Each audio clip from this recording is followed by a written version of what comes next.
Welcome to Forging the Future, Decarbonizing the Steel Industry, a Hatch podcast series. We touched briefly on scrap-based steelmaking earlier. I want to know, can a more sustainable steel production model be based on scrap-based steelmaking? Will we have enough scrap globally by 2050?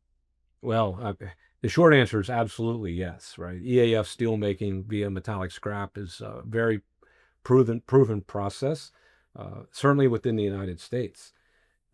The U.S. steel industry has shown that you can transition from a blast furnace BOF model to a scrap-fed EAF process model and be successful at it. The U.S. has been perfecting EAF technology for over half a century, so we're very, very good at it.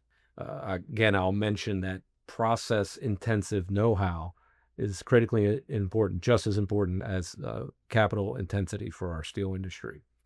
Yeah, the EAF solution has some prerequisites, though, right? You need to have a strong electrical grid. You've got to have the power, and you need to have a scrap infrastructure to be able to reclaim the scrap, to process the scrap, to optimize the scrap, and to deliver the scrap.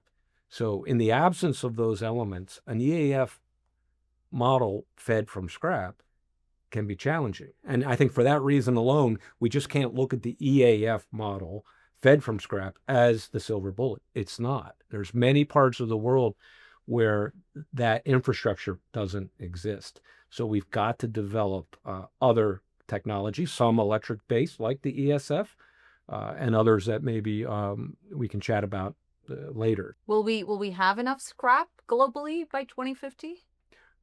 Well, to look at that question, you have to look at steel production today, right? If we go back to, say, 2004, that's the year the world first made 1 billion tons of steel in a year. And let's just jump ahead one generation to, say, 2024, when the world nearly made 2 billion tons of steel in that year. There is a dramatic ramp up of steel production globally. All of that will come back to the scrap stream eventually. So end of life for most steel products is somewhere between 25 and 40 years on average. So the steel produced 25 to 40 years ago will come back as scrap. And if you look out that timeline, we're probably in that range of 2030 to 2050, when significant steel production will revert to what we would call obsolete scrap, end-of-life scrap. So the answer, in my opinion, is yes, there will be enough scrap. However, that's going to depend on steel demand. And if steel demand continues to grow, if EAF production routes continue to grow, that would put some pressure on the scrap industry itself. I think the biggest risk is not the technology of scrap. We're going to get better at optimizing and sorting scrap and even utilizing lesser qualities of scrap. That's going to happen. The real risk is a political risk where trade flow is restricted for scrap around the world. We're going to start to limit the movement of scrap. We already see that today in certain Asian countries.